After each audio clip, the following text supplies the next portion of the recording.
God bless you and welcome to Texas Honda Channel. If you're new here, please click that subscribe button. So in today's video, we're going to be unboxing the newest Maxpeedingrod coilovers. These are the T7s, and from what I've read, these are the best ones. They also come with a steeper price, and we're going to see exactly why. So let's go ahead and get into it. Okay, so the information for these will be linked in the description so that you can check it out if you want to get yourself a set. Now these have a new design of the damper and some racing oil that is in it, and they do have customizable spring rates, so that's pretty interesting. Right off the bat, they have their Maxpeedingrods. It looks like, you know, factory badge for a car or something. It's really cool. They're pretty sticky, and it has the instructions, which we already know about these, so we don't need those. But if you are just now getting coilovers for the first time, read those instructions. Also comes with the keys and some Allen wrenches, so good to know. And this is what we're here for. These are the goodies. So let's go ahead and open one of these up. Now these are for the Honda Civic for the EJ8. We're going to be putting them on my brother's car. They got that cool little stamp on there, real professional, and it has the spring rate information of the spring right there on it. And you can see the very top of it has the adjustable damper. It's supposed to be one of the best dampers they have. The ride quality will improve, and of course we can go low with it. I don't know how low we can go with it, but we can go lower with it. So very nice. Has the nuts most people just throw away. I like to keep them. You never know when you're going to need some of those thread pitches. They're usually 15s. We'll probably end up using these anyways just to kind of clean up the bay and stuff where you see them in the engine bay. But they're definitely nice. I always check to make sure this nut right here is tightened. On aftermarket coilovers, I don't care what brand it is, but this one looks like it is tight, but just make sure that it is tight, because sometimes you'll get a clunk and you'll be thinking it's the coilovers when it's actually just a nut that needs tightened down. But these ones look pretty good. So definitely like the design. This is the rear. So now we're going to check out a front. All right, so here is the front. Also has the nice little stamp on there, pretty nice. Looks really good, and it has a little bit of weight to it, but overall they feel like really good coilovers. They even have a rubber insulator instead of a nylon on both sides. You see that has the nylon on the lower one, but the top one's actually rubber, so the ride comfort will probably be improved with this. But yeah, definitely really nice. Again, always double check that nut. But we're gonna go ahead and get these installed on the car and see exactly how it looks. All right, before we get these installed, I did want to show you it has these really nice adapters, for the brackets for the brake lines and stuff, that you can actually slide on. And the inside feels like a rubber almost, but it also has a texture, so it grips it really well. Very nice quality, and it came with the other hardware needed to install them on the forks. So definitely really nice. We're going to go ahead and get this thing jacked up in the air and do one side for you on camera. The rest will be done off camera, and here we go.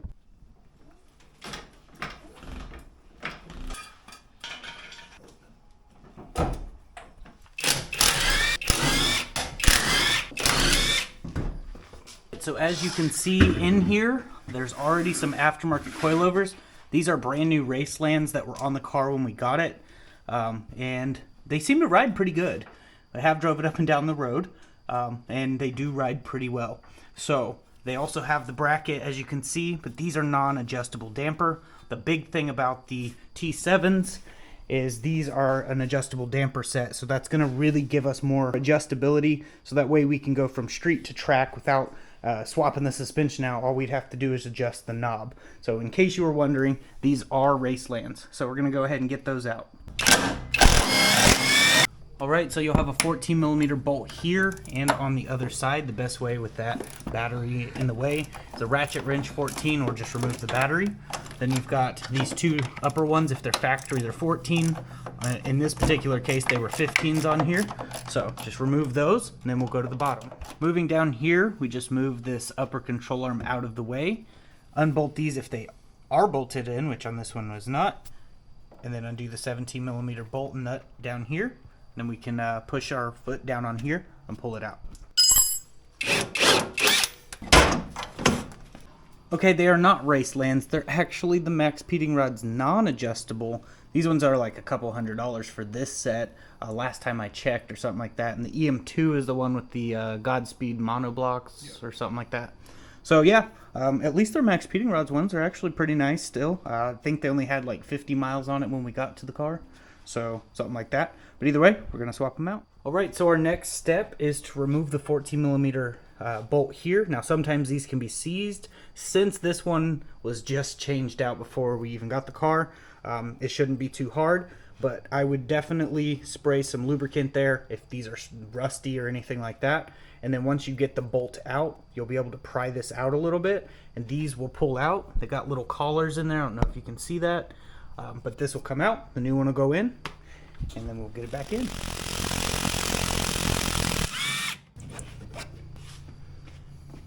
And that's what the little collar looks like that goes on the bottom, which it came with brand new ones right here.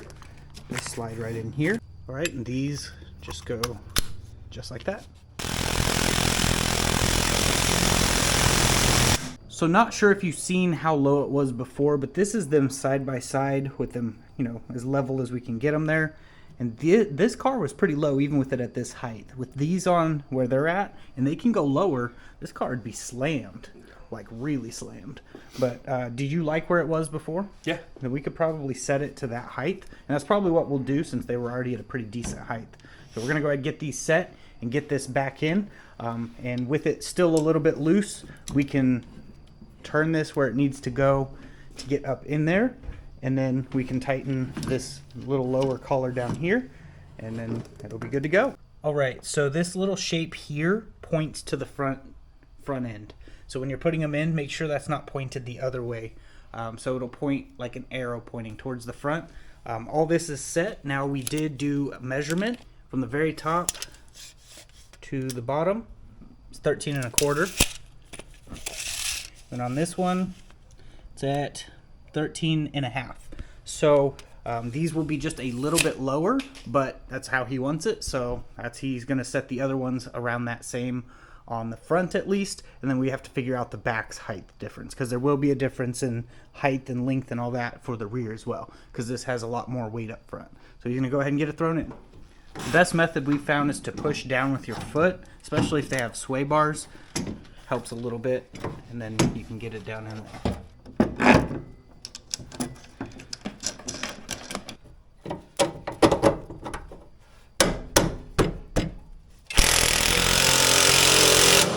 All right, so on these particular ones, we're not putting them on because on this car, they bolt right to the actual knuckle. So we're just gonna get some bolts and bolt that there. But if yours does require the brake line for this, I definitely recommend putting it on, so that way this doesn't hang around and chill out and get caught up in your CV axle or something. All right, everything looks nice and tightened, and this front one is officially done.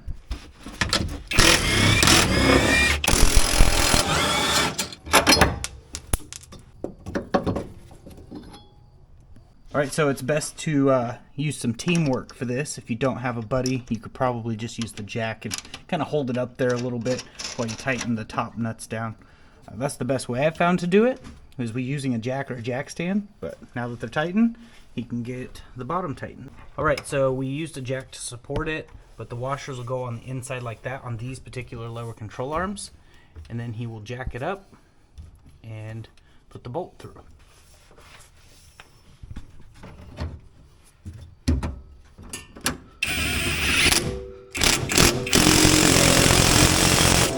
All right, so now that this side's done, he's gonna do the same thing to the other side off camera. We'll get it on the ground, see how it looks, and we will definitely get a driving video for you guys. We're gonna go ahead and do that. Okay, so there it is. My brother got this side done, and while the wheels were off, he went ahead and cleaned up the brakes and painted them with some high heat red, and then went over it with some metal cast red just to make it look a little better. He did that on the front and the rear, and it looks pretty good. It's pretty level all the way around. They're off by like 1/4 of an inch or something, which isn't too big of a deal. He got up there and was jumping on it to kind of settle it, but we will take it out for a drive just to see how it does. He also went ahead and removed those nasty molded headlights, and one of them had water and nastiness inside of it, and he put the brand new ones in on both sides, and they look so much better, and the fitment is really good. These are DNA motoring, and I'll leave a link in the description for where we got these ones. They were off of Amazon, and came here pretty quick. The shipping was really quick. And as for these coilovers, these ones are in the $200 range. They were really good coilovers on this car, and it rode fine.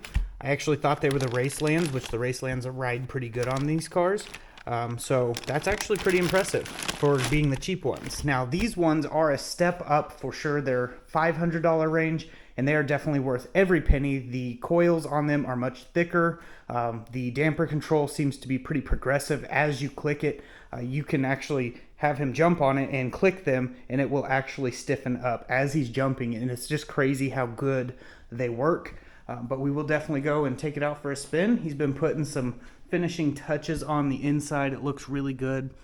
We got the energy steering wheel, which is only temporary because Bull Boost will be sending us a John 316 steering wheel he had custom made for both of our cars, and you guys will be able to pick one up too if you guys want one. We'll have more info out on that when that time comes, but this one does look good in here, and the horn sounds terrible, but it works. Yep, sounds horrible. That's the horn off of my EP3. I had 2 of them, so I gave him one so he could pass inspection, and all is good on this now. So we're going to take it down the road and see exactly how it does.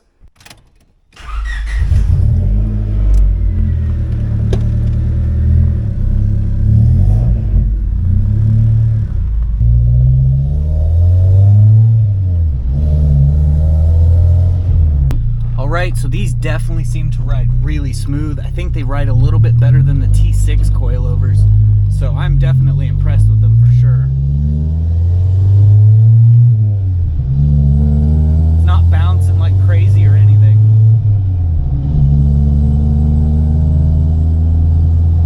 Got a slight exhaust leak we got to take care of, but it's riding awesome. I am really impressed with this car.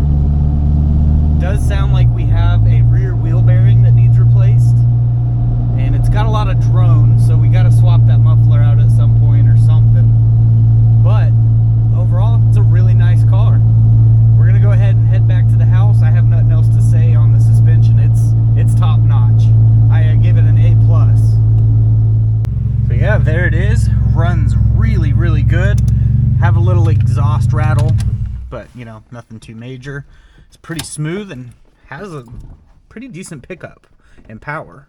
So I'm really impressed with this whole car overall, especially with the suspension for sure. All right, so my brother jacked it up and we're gonna see which wheel bearing's bad. We're gonna start on this one. I think we're gonna do driver's side real quick.